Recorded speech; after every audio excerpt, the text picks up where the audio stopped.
Well, welcome to the Politics of Higher Education. It is one of the most, I think, fun courses you will take as you complete your master's degree. Um, it's something you live with every day. And the world that we live in today, I'm not going to allow this thing to become uh, a political agreement, disagreement with what's going on either in Annapolis or in Washington. But we're going to talk about some analytical tools that you can use to look at how that impacts on education.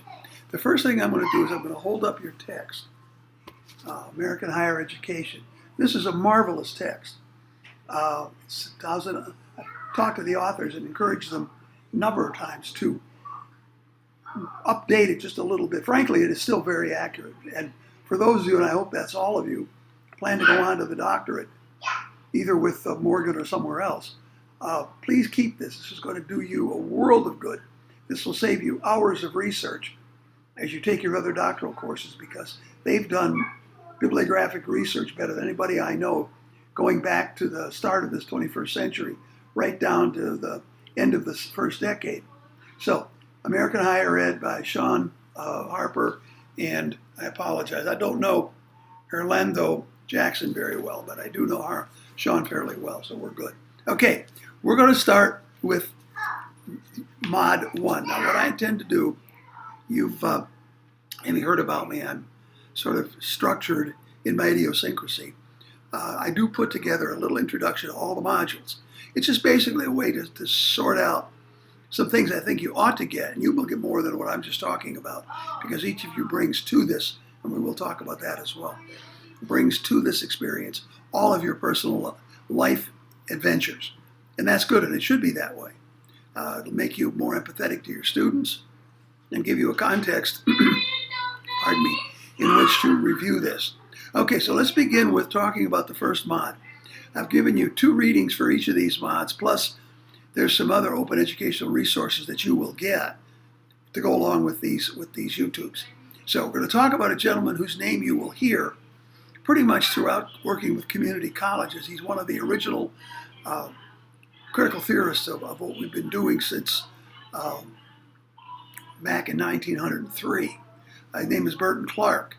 And Dr. Clark has quite a reputation. He came up with an idea, and I'll let you look up where the idea of cooling out came from. It has a rather nefarious background.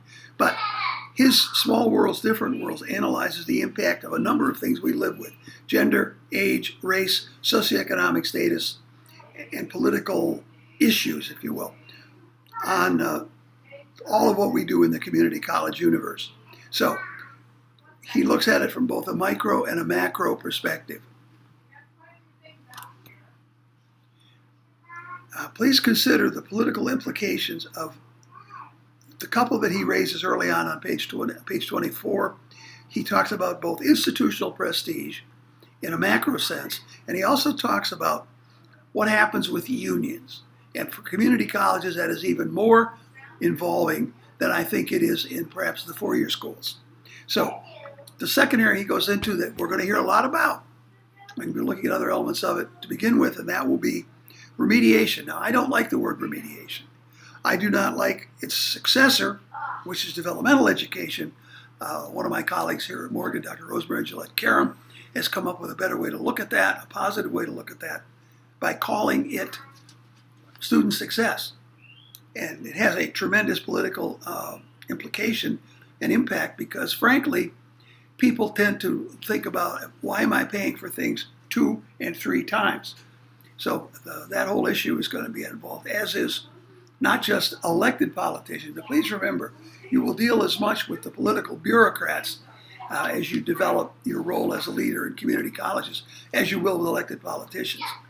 Okay, Clark has given us a strategy for engaging these issues. 4 broad headings. I'd like you to examine each of them, please, and then use a political context as well as your own personal life experience. I come out of behavioral sciences before dedicating myself to community college work. And I lived it before I started studying it. I'm a community college graduate more years ago than either you or I want to think about. But it gave me a context that's irreplaceable. So be thinking about the experience that you will have in your master's degree, because you will do some intern work. And if you have not been involved directly with the community college, I can promise you, you will be. So we're going to talk about that.